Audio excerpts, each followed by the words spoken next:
সবকিছু যদি আল্লাহ সৃষ্টি করে থাকে তাহলে আল্লাহকে কে সৃষ্টি করেছে? এই প্রশ্নটির সম্মুখীন আমরা প্রায়ই হই, যেটা অমুসলিমদের কাছে হতে পারে, যেটা নাস্তিকদের কাছে হতে পারে, এবং আমাদের মতো মুসলমানদের মাথায়ও এই রকম প্রশ্ন ঘোরে। এই প্রশ্নটির উত্তর আমি আপনাদেরকে দিয়ে দিব ছোট্ট একটা ঘটনার মাধ্যমে। তো চলুন শুরু করা যাক সেই ঘটনাটি। একবার ইরাকে সমস্ত নাস্তিকের একত্রিত হলো এবং সেখানকার সমস্ত আলেমদের ডাকলো এবং বলল, তোমরা যদি আমাদের 4টা প্রশ্নের উত্তর দিতে পারো তাহলে আমরা ইসলাম ধর্ম গ্রহণ করে নেব, আমরা মুসলমান হয়ে যাব, আমরা নাস্তিক থাকবো না। তারপর সকল আলেমরা বলল, ঠিক আছে, তোমাদের প্রশ্ন 4টি করো, আমরা প্রশ্ন উত্তর দেওয়ার চেষ্টা করব। নাস্তিকদের প্রথম প্রশ্ন হলো, আমরা তো এখন সবাই এখানে উপস্থিত আছি, তাহলে আল্লাহ তাআলা কি করছেন? এটিই ছিল তাদের 1 নম্বর প্রশ্ন। তাদের 2 নম্বর প্রশ্ন, আল্লাহ তাআলা গোটা পৃথিবীকে কিভাবে পরিলক্ষিত করে, কিভাবে তিনি গোটা পৃথিবীকে একা পরিচালনা করেন? একা দেখা তো সম্ভব না, তিনি কি করে একা এগুলো পরিচালনা করেন? এটি ছিল তাদের দ্বিতীয় প্রশ্ন। তাদের 3 নম্বর প্রশ্ন, মুসলমানদের নবী হযরত মুহাম্মদ সাল্লাল্লাহু আলাইহি ওয়াসাল্লাম মিরাজে গিয়েছিলেন, পৃথিবীর এই আহ্নিক গতি ভেদ করে আসমানের কোন দরজাতে তিনি আসমানে প্রবেশ করলেন এবং আল্লাহর সঙ্গে দিদার করলেন? এটি ছিল তাদের তৃতীয় প্রশ্ন। এবং তাদের সর্বশেষ প্রশ্ন, আল্লাহ তাআলার আগে কে, আল্লাহ তাআলাকে কে সৃষ্টি করেছেন? এই ছিল তাদের মোট 4টি প্রশ্ন। সেখানে থাকা সকল আলেমরা উত্তর দেওয়ার চেষ্টা করলো, কিন্তু কেউ সৎ উত্তর দিতে পারলো না, কারণ এই প্রশ্নগুলি খুবই কঠিন প্রশ্ন, যার উত্তর দেওয়া তো সহজ না। তারা কেউ পারল না তাদের উত্তর দিতে।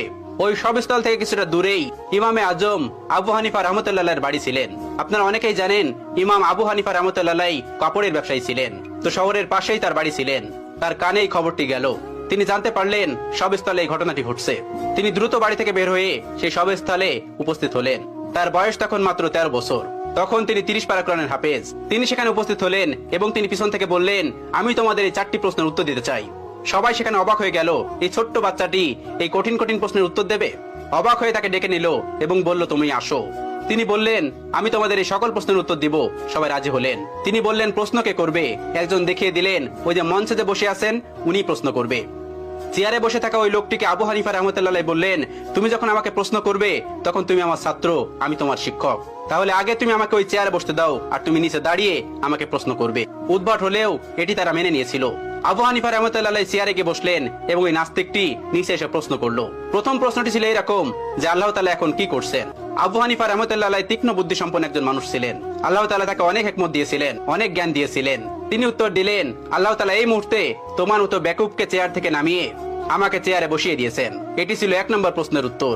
সবাই অবাক হয়েছিল। এই উত্তর খণ্ডানোর মতন উত্তর তাদের কাছে ছিল না, তাই তারা এটি মেনে নিতে বাধ্য হয়েছিল। এবার তিনি বলেছিলেন, এবার তোমার দ্বিতীয় প্রশ্নটি করো। দ্বিতীয় প্রশ্নটি করলো, আল্লাহ তাআলা একা এই পুরো পৃথিবীকে কিভাবে পরিচালনা করে? একা তিনি পুরো পৃথিবীকে কিভাবে দেখেন? তিনি তাদেরকে 4 কোণাওয়ালা একটা ঘরে নিয়ে গেলেন এবং সেই ঘরে একটা বাতি জ্বালালেন, একটা মোমবাতি। এবার তিনি বললেন, এবার বলো, এই আলোর মুখ কোন দিকে, এই আলোর চোখ কোন দিকে?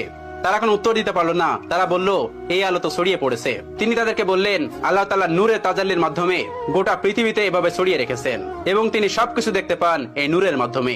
এই প্রশ্নের উত্তর নাস্তিকদের কাছে ছিল না, তারাও এটি মেনে নিয়েছিল।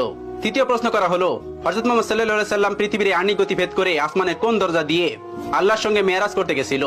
তখন আবু হানিফা রাহমাতুল্লাহ হাতে একটা ডিম নিলেন এবং বললেন, এই ডিমটি থেকে 22 থেকে 23 দিন পরে বাচ্চা ফুটে বের হবে। এবার তোমরা বলো, এই ডিমটির বাচ্চা কোন দিক থেকে বের হবে? তারা বললেন, এটি ঠোঁট দিয়ে ডিম ভেঙে বের হবে। তিনি বললেন, কোন দিক দিয়ে বের হবে? তারা বললেন, এটা আমাদের জানা নেই। এবার ইমাম আবু হানিফা রাহমাতুল্লাহ বললেন, আল্লাহ তাআলা তার বান্দাকে আসমানে নিবেন কোন দরজা দিয়ে নিবেন এটি আল্লাহ তাআলা ভালো জানেন। এটা আল্লাহ তাআলার কাজ, তোমার আমার কাজ না।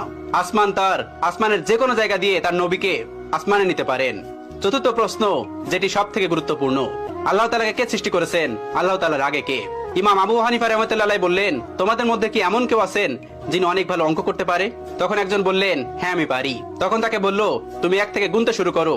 তখন সে গোনা শুরু করলো। 1 2 3 4 5 6 7 8 9 10 10 পর্যন্ত গোনার পর আবু হানিফা রাহমাতুল্লাহ তাকে থামিয়ে দিলেন এবং তাকে বললেন, এবার তুমি উল্টো দিক দিয়ে গোনা শুরু করো। তিনি গোনা শুরু করলো 9 8 7 6 5 4 3 2 1। এরপরে এসে সে আর গুনতে পারলো না। এবার ইমাম আবু হানিফা রাহমাতুল্লাহ তাকে বললেন, তুমি থামলে কেন? আমি তো তোমাকে থামতে বলিনি। তিনি বললেন, এর আগে কিছুই নেই। এবার আবু হানিফা রাহমাতুল্লাহ বললেন, আল্লাহর আগেও কিছু নেই। সামান্য একটা সংখ্যা দিয়ে যদি তার আগে কি আছে তুমি বুঝতে না পারো, তাহলে তুমি সেই মহান সত্তাকে কিভাবে বুঝতে পারবে যে তার আগে কেউ নেই? তোমার মাথায় এই জ্ঞান আল্লাহ তাআলা দেননি। এজন্য তুমি প্রশ্ন করো, আল্লাহ তাআলার আগে কে? আল্লাহ তাআলার আগে কেউ নন। কুল হুয়াল্লাহু আহাদ, আল্লাহুস সামাদ, লাম ইয়ালিদ ওয়া লাম ইউলাদ ওয়া লাম ইয়াকুল লাহু কুফুয়ান আহাদ। তিনি এক এবং একক, তাকে কেউ জন্ম দেননি, তিনিও কাউকে জন্ম দেননি। তিনি শাশ্বত চিরন্তন, তার আগে পরে কেউ নেই।